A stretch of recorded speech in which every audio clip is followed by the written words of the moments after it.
Hi అండి. Welcome back to my channel. అందరూ ఎలా ఉన్నారు? మీరందరూ చాలా చాలా బాగుండాలని కోరుకుంటూ ఈరోజు వీడియో వచ్చేసి నేను మధ్యాహ్నం లంచ్ అయితే కాలీఫ్లవర్, వంకాయ, టమాటా కర్రీ అయితే రెడీ చేస్తాను. నా స్టైల్‌లో నేను ఎలా చేస్తానన్నది చేసి చూపిస్తాను. మీరు కూడా చూసేయండి. ముందుగా ఇవన్నీ నేను రెడీ చేసి పెట్టేసుకున్నాను. ఈ కాలీఫ్లవర్ వచ్చేసి అందులో పురుగులుంటాయి కదా! అందుకోసం అని చెప్పేసి కొంచెం వేడి నీళ్ళు బాగా మరిగించి అందులో ఉప్పు, పసుపు వేసేసి కాలీఫ్లవర్ అయితే అందులో వేసేసాను. చూసారా? ఇలా వేసేసుకుంటే ఏంటంటే అందులో ఉన్న పురుగులు అలాంటివి ఏమన్నా ఉంటే బయటకు వచ్చేస్తాయి. ఎప్పుడు ఇది వండినా కూడా ఇలానే వండుకోవాలి. ఇప్పుడైతే ప్రాసెస్‌లోకి అయితే వెళ్ళిపోదాం. ముందుగా వచ్చేసి ఒక కడాయి పెట్టుకొని అందులో ఆయిల్ వేసేసుకొని ఆయిల్ వేడైన తర్వాత ఉల్లిపాయ, పచ్చిమిర్చి కూడా వేసేసుకొని వేయించేసుకోవాలి. చాలా టేస్ట్ బాగుంటుంది ఈ కర్రీ వచ్చేసి. ఇది పచ్చివాసన పోయేంత వరకు వేయించేసుకోవాలి. అందులోనే కొంచెం కరివేపాకు కూడా వేసుకుని అయితే వేయించుకోవాలి. ఈ కాలీఫ్లవర్ తినడానికి చాలా బాగుంటుంది కానీ అందులో కొంచెం పురుగులు ఉంటాయి కదా, అందుకని కొంచెం మంది తినరు. ముఖ్యంగా మా చెల్లి అయితే అసలు తినదు. తనకు చాలా భయం వేస్తాయి పరుగులు చూస్తేనే. ఇప్పుడు అందులో వచ్చేసి కొంచెం పసుపు, కొంచెం సాల్ట్ అయితే వేసేసి ఫ్రై చేసేసుకోవాలి. తొందరగా వేగిపోతాయి. అందులోనే కట్ చేసిన టమాటా కూడా వేసేసుకుంటున్నాను. కొంచెం 3 సమానంగా తీసుకుంటే బాగుంటుంది. కొంచెం కాలీఫ్లవర్ ఎక్కువ ఉన్న కొంచెం టమాటా, వంకాయలు ఒకే కొలతలో తీసుకుంటే ఏంటంటే బాగుంటుంది కర్రీ వచ్చేసి. ఇప్పుడు అది కూడా చక్కగా వేయించేసుకోవాలి. చూసారా, టమాటా మగ్గిపోయింది. ఇప్పుడు అందులో వచ్చి అల్లం వెల్లుల్లి పేస్ట్ కూడా వేసేసుకుని పచ్చివాసన పోయేంత వరకు వేయించుకోవాలి. అందులో పురుగులు చూసి అయితే మా చెల్లి అయితే తినడమే మానేసింది. అన్నిట్లోనే కాయగూరలో పురుగులు ఉంటాయి. కాకపోతే దీంట్లో కొంచెం మరీ పెద్ద పురుగులు ఉంటాయన్నమాట. అదే కొంచెం చిరాకు అనిపిస్తుంది. అవి చూసినప్పుడు మా చెల్లి అయితే చూసి అప్పటి నుంచి తినడం మానేసింది. ఇప్పుడు వచ్చేసి అన్నీ పచ్చివాసన పోయేంత వరకు వేయించేసుకున్నాం కదా. ఇప్పుడు మనం అందులో వేడినీటిలో వేసి పెట్టుకున్నాం కదా కాలీఫ్లవర్ వచ్చేసి. అవి కూడా ఇందులో వేసేసుకుని చక్కగా ఫ్రై చేసేసుకోవాలి. ఆ ఉల్లిపాయ, టమాటాలో ఇది కూడా చక్కగా మగ్గిపోవాలి. ఒక 10 నిమిషాల వరకు మనం అలా కలుపుకుంటూ ఉంటే ఏంటంటే చక్కగా బాగా కలిసి చక్కగా మగ్గుతాయి.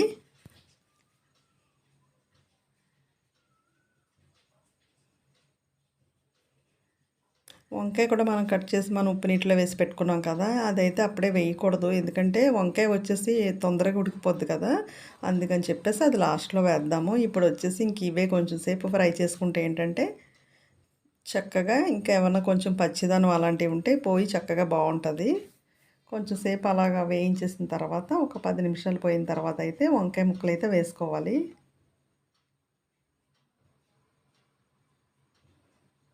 చూసారా, మంచి కలర్ అయితే వచ్చేసినాయి.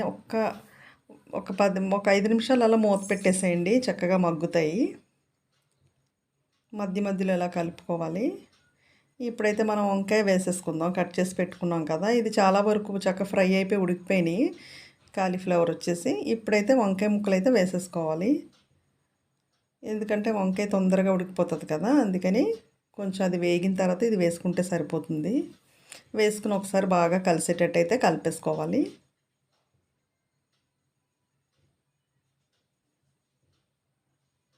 చాలా టేస్ట్ ఉంటుంది ఇది. రైస్ కానివ్వండి, చపాతీకి కానివ్వండి, పూరీకి చాలా టేస్ట్ బాగుంటుంది. అలా కలిపేసి అలాగ ఒక 5 నిమిషాలు అలా సిమ్లో పెట్టేసి మూత పెట్టేసేయండి. అన్నీ చక్కగా మగ్గిపోయినాయి. ఇప్పుడు వచ్చేసి ఒక టేబుల్ స్పూన్ జీలకర్ర పొడి, ఒక టేబుల్ స్పూన్ వచ్చేసి ధనియాల పొడి అయితే వేసుకోవాలి. కొంచెం గరం మసాలా, ఎక్కువ గరం మసాలా నేనైతే వాడను, అంతే కొలత వాడతాను, అది సరిపోతుంది చక్కగా. ఇప్పుడు అవన్నీ బాగా కలిసేటట్టు అయితే కలిపేసుకోవాలి.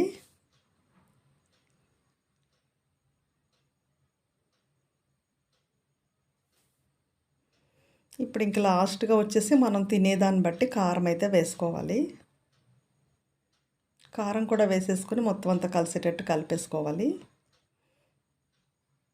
ఒక 2-3 నిమిషాలు చక్కగా వేయిందాం. చక్కగా వేయిస్తే ఏంటంటే చాలా బాగుంటుంది.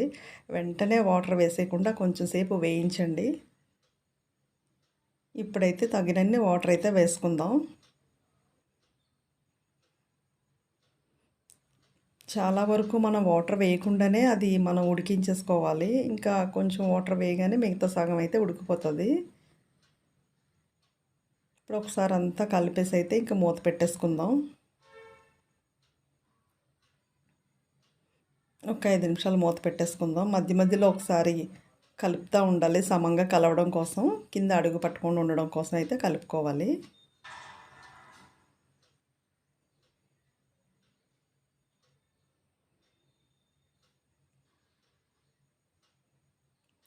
చూసారా ఎంత బాగుందో చూడ్డానికి, అసలు తినడానికి కూడా అంతే బాగుంటుందండి. చాలా టేస్ట్ ఉంటుంది.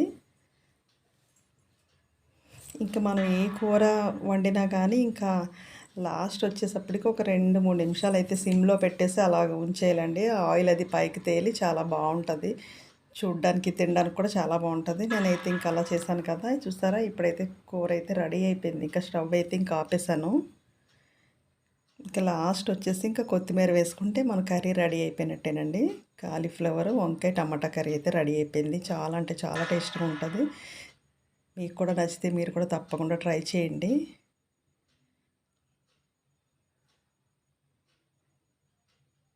చూసారా ఎంత బాగుందో. మీకు చూస్తుంటేనే అర్థమైపోతుంది కదా ఈ కర్రీ ఎంత టేస్ట్గా ఉంటుందన్నది. నిజంగా అంతే టేస్ట్ ఉంటుందండి.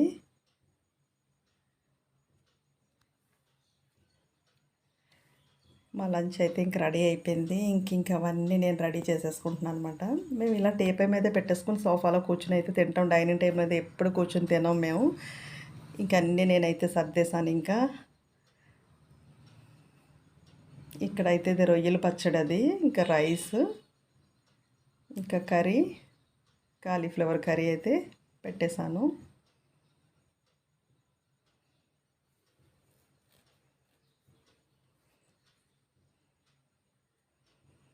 ఇంకేది వచ్చేసి ఇంకా నైట్ చికెన్ కర్రీ చేశాను. అది కూడా ఇంకా వెయిట్ చేసి అయితే పెట్టేశాను. పెరుగు, ఇంకా భోజనం అంతా అయిన తర్వాత అయితే ఇంకా పప్పాయ అయితే కోసి పెట్టాను అనమాట. భోజనం తర్వాత ఏదో ఒక ఫ్రూట్ తినాలి కదా, అది కూడా రెడీ చేసి పెట్టేశాను. ఇంతేనండి ఈరోజు వీడియో వచ్చేసి. మీకు కూడా బాగా నచ్చింది అనుకుంటాను. నచ్చితే లైక్, షేర్, సబ్స్క్రైబ్.